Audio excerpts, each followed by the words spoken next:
Hi, everyone, and welcome to Legal Management Talk, where we're covering every angle of legal management. I'm your host, Justin Askenazy.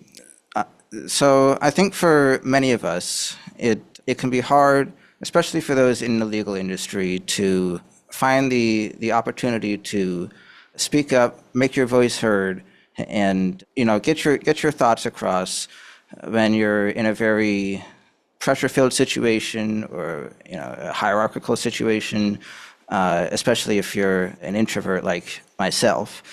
So fortunately, our guest today, Sammi Sadicario, she is the CEO of the Voice Experts, where she uses the science of singing to help empower people in leadership skills and public speaking skills and other parts of their professional lives.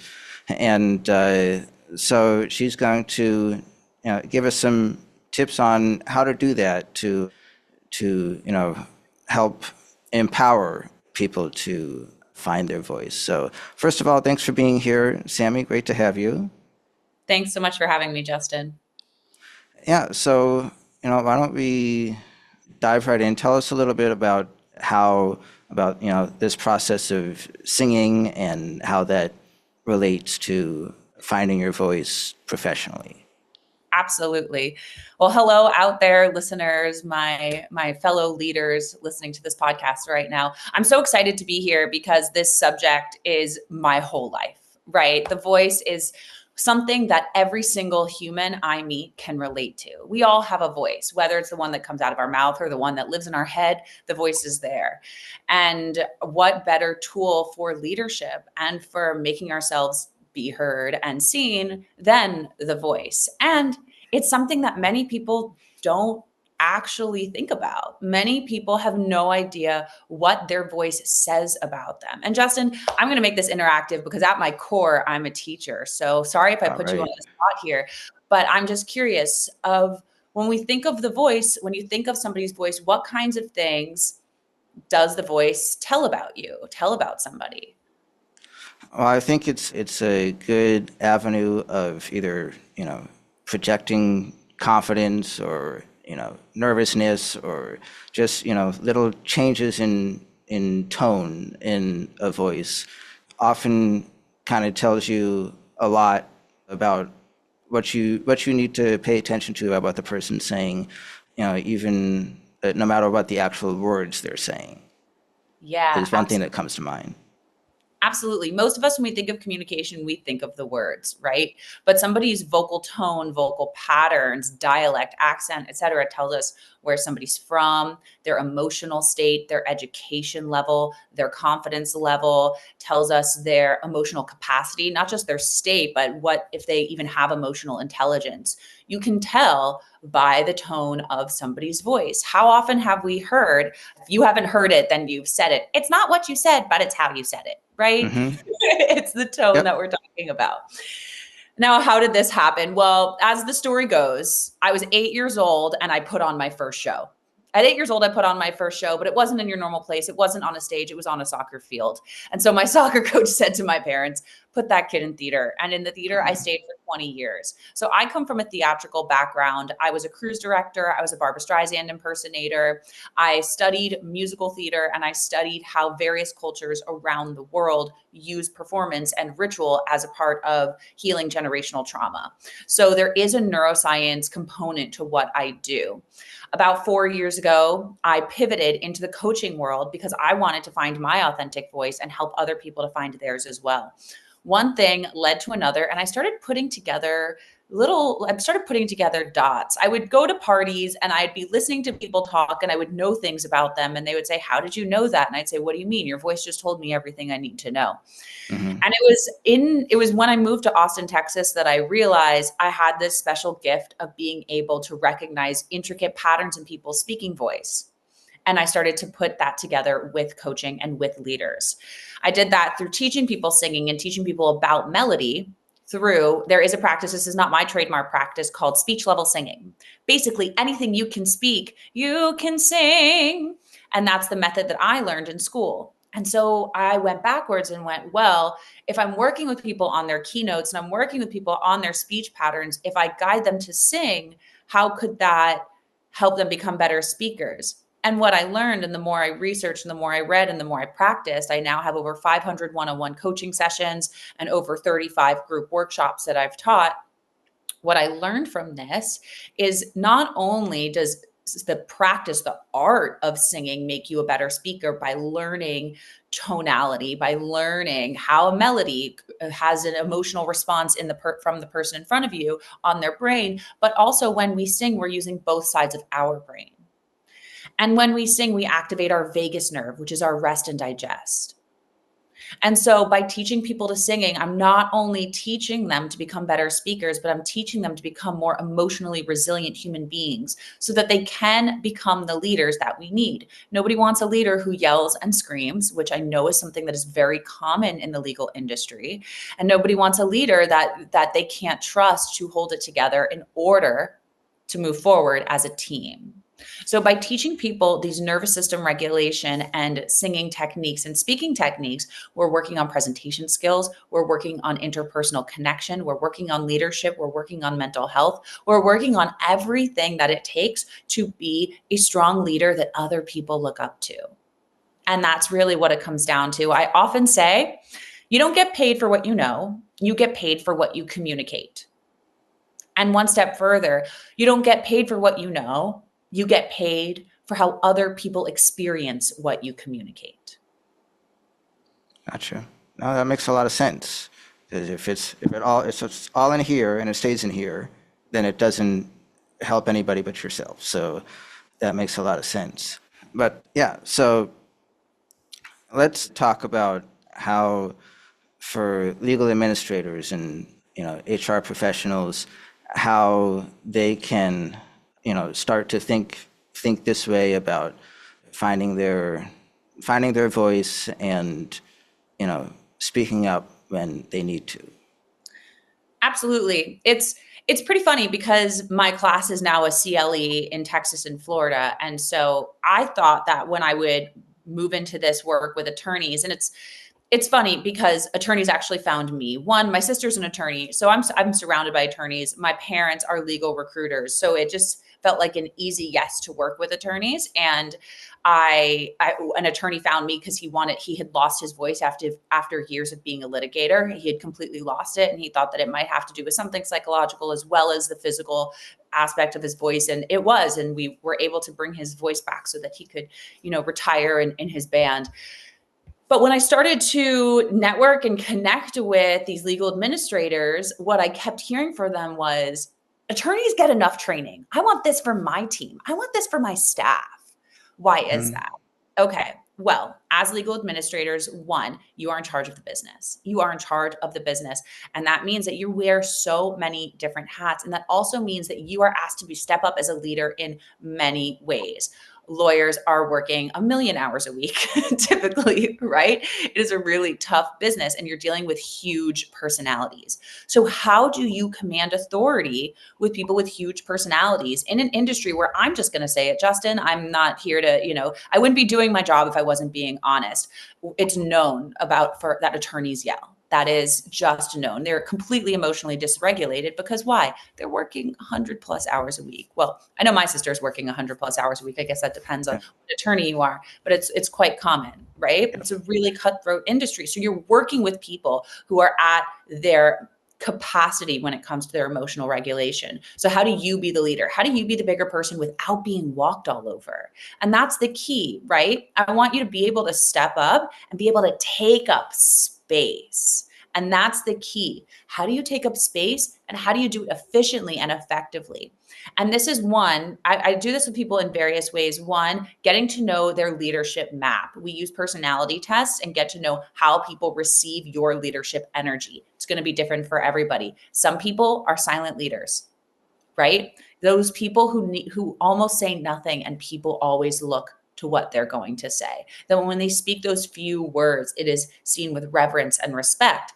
There's some people who are going to be I need to share, I need to share. And when they do, everybody wants to listen. And there's some people who take up so much space that it feels like they're drowning out the oxygen in the room. All of these personalities are welcome. And you're going to deal with all of these personalities in the workplace, especially in something as theatrical as the legal industry. I don't care what kind of attorney you are, there's an aspect of communication, sales, or theatricality all throughout. And that's all communication, right? Client successes. So how do you deal as an administrator with these kinds of personalities?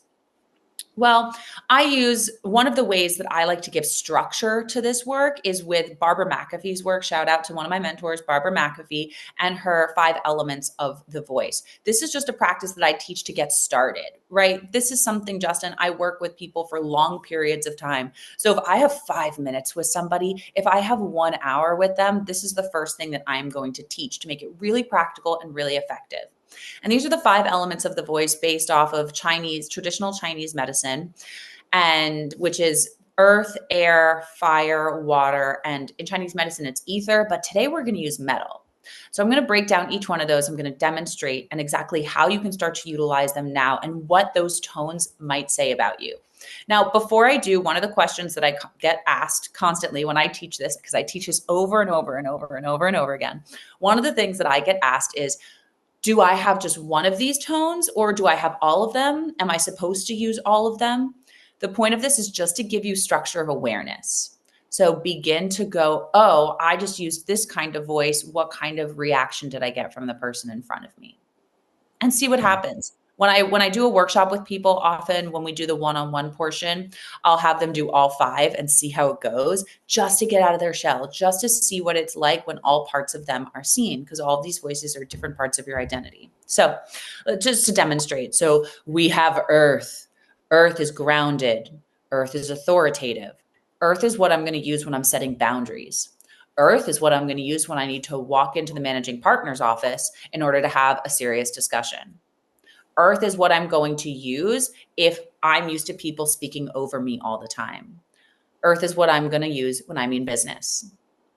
Now, the downside of Earth is this kind of lazy, uninspired sound that's really low. And I have dudes who sound like this, who speak like this. And this is, it makes you sound lazy, or like the vocal fry that you might find. So that's what I call mud. That's the shadow side. Each one of these have a shadow. So each one of these have their good qualities and their not so great qualities. That's just humanity, my friends. Your voice is just a part of being human. Welcome to it, right? Mhm. So that's earth. And then we have air. Air is like a 1950s receptionist. And unfortunately, many women are still using this air voice today because they want to be seen as nice, as that they can get it done. Now, if you speak in this air voice, chances are people speak over you. Chances are you're not taken very seriously. You might be called an airhead. But the positive side of using the air voice is inspiration. And if I want to use more breath in my voice and create this air voice to inspire people, to bring them in. So let's say I'm in some sort of, I want to convince or negotiate with somebody or sell them on something. I'm going to use this air voice to paint a picture. Let's look 5 years into the future. Let's say that we implement these strategies now. What could be possible? So I'm going to use air voice when I'm trying to negotiate or sell somebody on a plan I want to put into action. Or I teach sales very often. I write sales scripts for some of the attorneys that I work with about, when you have a new client, what do you say? How do you guide them through objection handle? And that's a really big part of it, is painting the picture of success, right? You want your clients to trust you. You want your managing partner to trust you. You want your employees to trust you. So knowing how to navigate these tones is a big part of that. So that's air, the light side, the bright side, and the dark side. And then we have water. Water is very flowing. Water I'm going to use in a mediation. Water I'm going to use to welcome people in. Hello, welcome to my class today. I'm going to use water if there's a lot of fire in the office, if a lot of people are angry or there's yelling, I'm going to use earth and water to calm them down, to be the stability. Now, the downside of water is it's very monotonous and it can become very boring and meditative, right? So somebody who has a lot of water in their voice, if you listen to them for too long, it's incredibly boring. A lot more introverts might have this water type quality to their voice. They might be, one law firm that I worked with, they brought me in because they had a lot of hot-headed attorneys, they're star attorneys, and they also had the attorneys that they would not introduce clients to because they would bore them to tears. They're incredibly intelligent people, right? But their voice might lull, and that's okay. First step is awareness so that we can make a change. So bright side of the water is that it is a mediation, it is welcoming, it is flowing. I use it because I create meditations. I use it when I'm creating my meditations. But the downside is that it's boring, monotonous. It might seem disinterested, or it can sound condescending if used too much. And I know that that's something that I play with, making sure that I don't sound condescending when I use that voice. That's why I lean more towards earth rather than water strategically. Hi there. This episode is brought to you by NetDocuments, the #1 trusted cloud-native and intelligent document management platform used by legal professionals worldwide.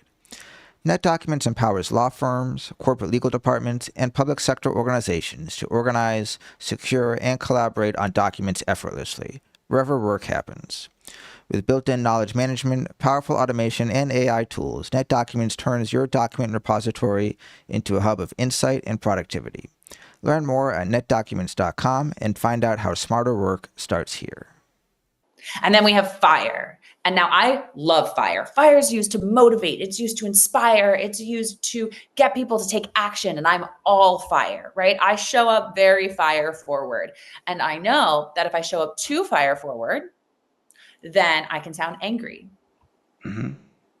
And so I want to make sure that I'm pulling that fire back into earth. So anger is the flip side of fire. That's going to be most of the attorneys I imagine you're dealing with are going to be fire or water, probably. You're not going to find a lot of air attorneys. I know one air attorney. She's a solopreneur. She works by herself. She's really good at what she does, but I know she has trouble with people taking her seriously. That's one of her problems that she came to me with.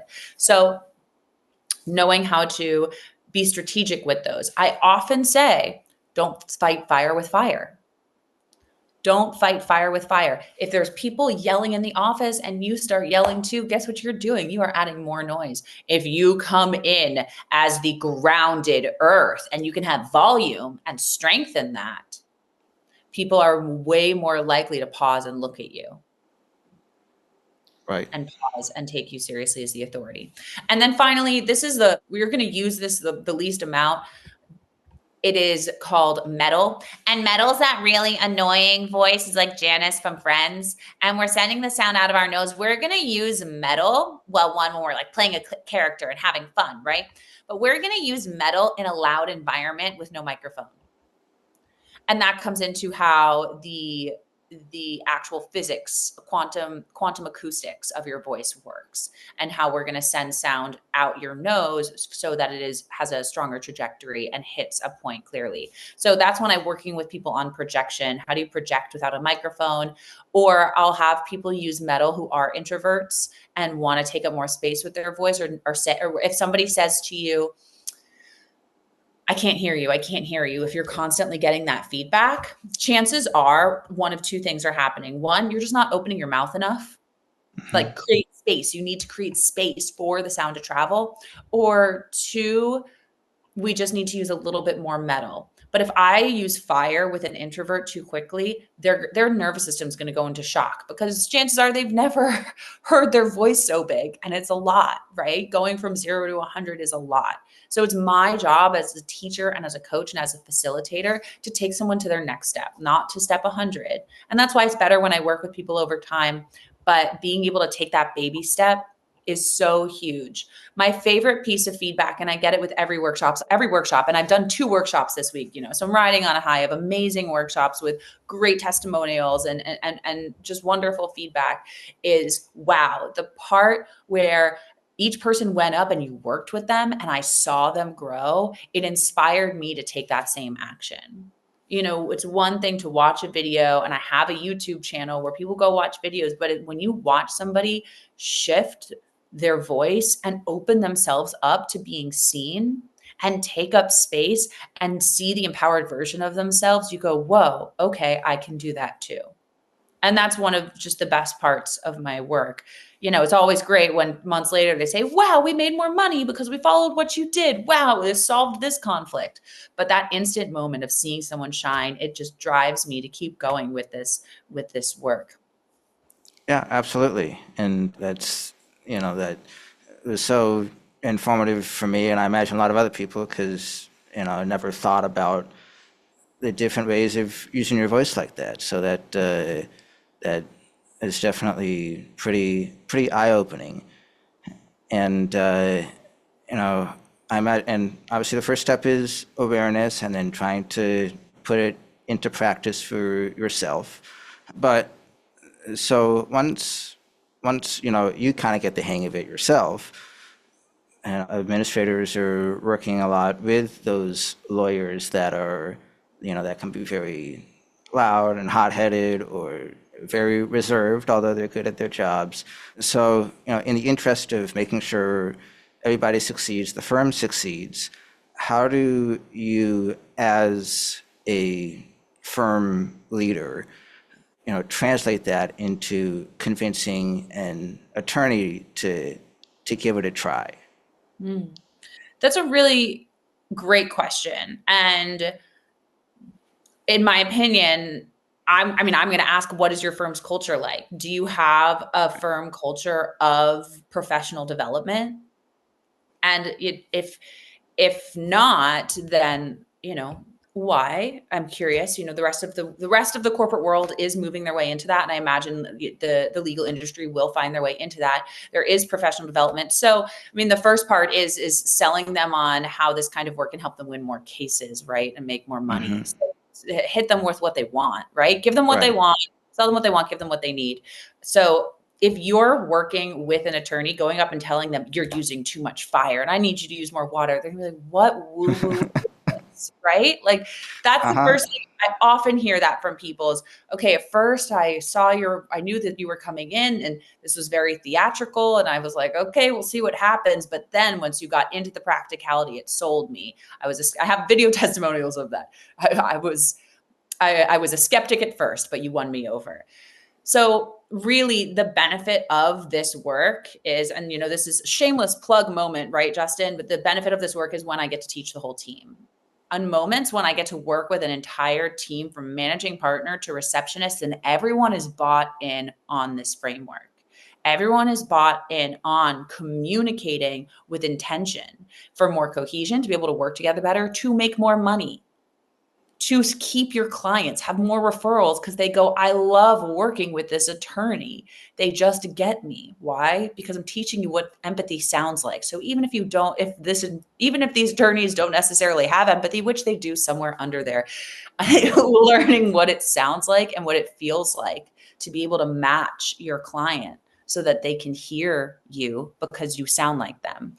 So, I mean, the thing is that most attorneys know the value of a voice coach. It's something they talk about in law school. I'm working on and what's really important. So if you don't know yet, then the next gen bar exam does include communication on the bar exam. So communication is going to be a very important part moving forward of attorneys becoming attorneys, passing the bar. So this is something that is coming to the forefront. I am one of the advisors on a textbook for it coming out of UNT Dallas. So called Law Firm Communication.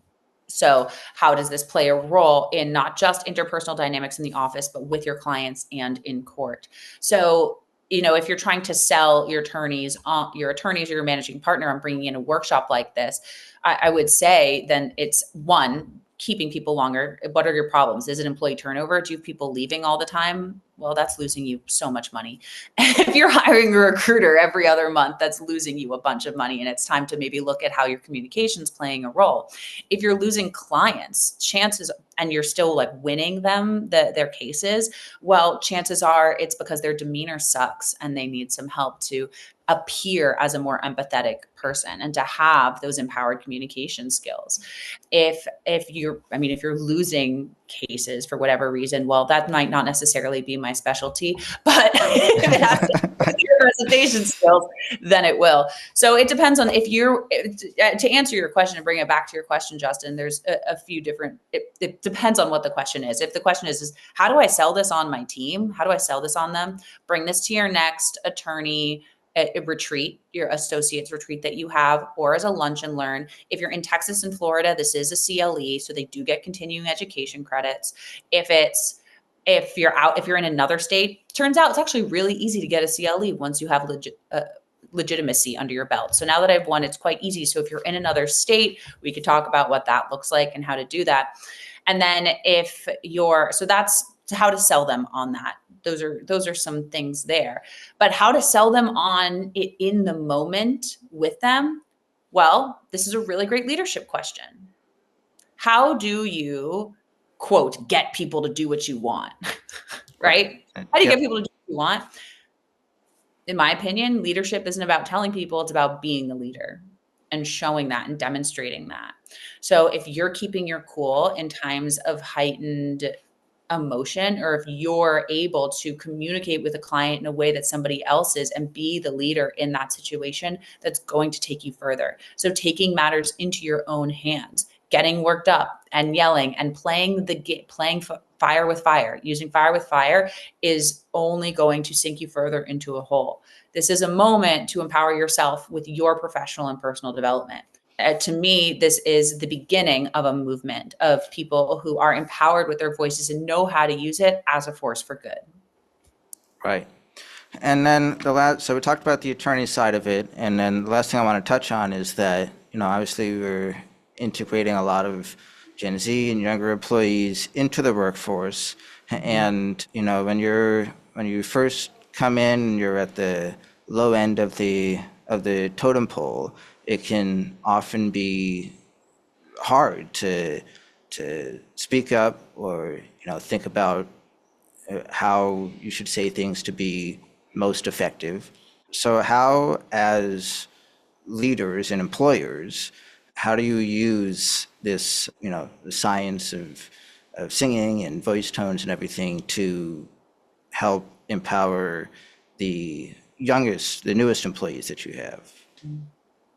That's a great question. And I want to get clear about the question. Are you saying I'm an HR manager and I want to empower my Gen Z employees to become rainmakers, if you will, or to take control of their professional development? Is that what you're asking? Or are you asking how I, Sammi, would support the Gen Z population coming into the workforce? The first one, as a firm, HR administrator or firm manager.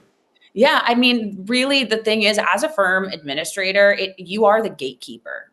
In the end, you are the people that are holding the keys to their professional development. You are the gatekeeper. So really advocating for employee development and professional development will make your life easier. It will make your life easier. If you are the person that's bringing in, and a piece of advice somebody who gave me in the ALA community is that in law firms, nobody wants to go first.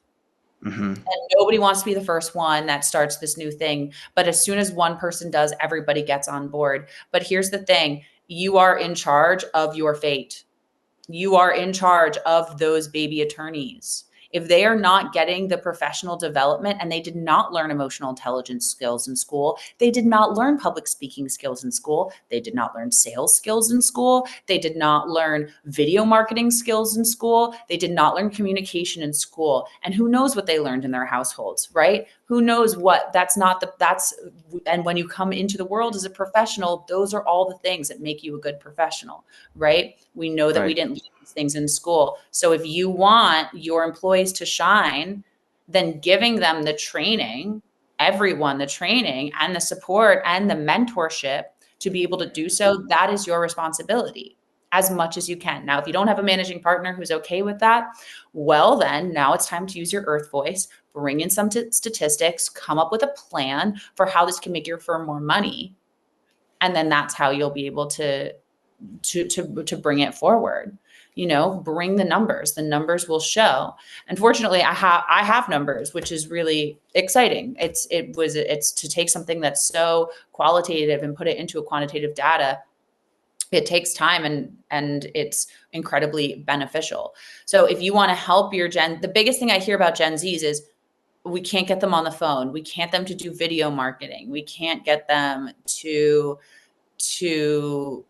stop texting and get up and have face-to-face interaction. Well, just a reminder that their nervous systems are programmed to be behind their phone all the time. I'm a millennial, right? So I was at the cusp of in-person and cell phones, but they did not learn how to have those nervous system regulation skills. And so that's why I take a neuroscience and a nervous system based approach. And we do meditations, breath work, and various ways of calming your body, calming your nerves, and learning how to channel those nerves into energy. It's like taking potential energy and putting it into kinetic energy. How do you channel it into being able to show up on camera? I call it my on-camera charisma class. How do you show up and being able to bring it to your marketing teams? So that's where I would partner with your marketing team, really. And how do we get your Gen Z out of their shell to be able to show up on camera, to be able to do what they need to do? And I've done that with law firms who, especially small law firms who where doing YouTube videos is an integral part to their marketing process. And how do they get their baby attorneys to show up in that and be confident in that and take up space when usually and the managing partner is already so good at it? How do you get them to match that? And so that's where I come in to be able to support it. I think that the biggest thing that I'm hearing and it's nice, honestly, Justin, it's nice to say this so directly, because it's things I've been wanting to say to other HR managers that I know that it's a really tough business. It's a really tough industry, the legal industry. I see it. I've worked with it. I live around it. And if you want to see change, be the change. Advocate for some sort of not way of thinking, but not what to think and not what to say and not how to say it, but a new way of communicating that is more in tune with people's nervous systems. Because as soon as we become nervous system aware in our voices, in our words, in our energy, and in our minds, we have way more control of everything in life. Everything in life comes down to nervous system regulation. Everything. Yeah, that makes sense. And yeah, in the legal industry, it's so much about affecting change is starting with the mindset, and so once you can kind of shape that, both your own and of the others who may be more obstinate, that's how we move forward. Can I give everybody one exercise that they can do on a daily basis? Please. Okay. So this is the one exercise that I give to everybody in my public speaking class, that I give to my one-on-one students, and you'll see me talking about it on LinkedIn as well. So almost everybody, no matter how much you love being on stage, there's still an aspect of fear of public speaking. Everybody has it. Everybody's got a fear of public speaking. Why is that? Well, we are tribal creatures. We're meant to sing together in tribes. That is literally how we didn't have medication. We had singing together around a campfire. So What does that mean? When I started to recognize that, I went, what does that mean? If singing was our medicine, what does that mean? Well, that means that when we sing, when we hum, when we tone, it activates, it stimulates the longest nerve in our body, called the vagus nerve. I talked a little bit about it at the beginning of this. And that vagus nerve connects to every single organ. Every single organ. I often use a diagram where the vagus nerve is connected to all of the organs. So how do we, before getting on a call, a Zoom call, having a big conversation, when we're in the middle of a fight, how do we calm ourselves down, calm our voice down to step into that empowered leadership? Be the leader, not just talk about it, be it. Easier said than done. Don't get me wrong. Right? Don't Sure. get me wrong. Especially if you're a parent, trust me, that is easier said than done. You just want to yell sometimes. It happens to all of us. It's how can we bring back that self-awareness and use the tools. So we're going to pause, breathe, and hum. Pause, breathe, and hum. I'll demonstrate inhaling through the nose. And for those of you listening, you can't see that as I breathed, fireworks just went off. So I was wondering clearly, what was going on. doing something, right? So we're going to hum one more time. If you're listening to this, I invite you to do it with me. Pause, breathe, and hum.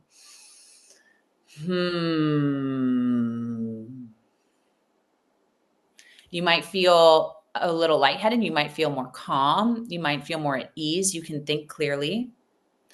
A lot of people who've taken my classes tell me later that they do this when they're stressed and writing emails. There's this new thing called email apnea where people stop breathing while they're writing emails.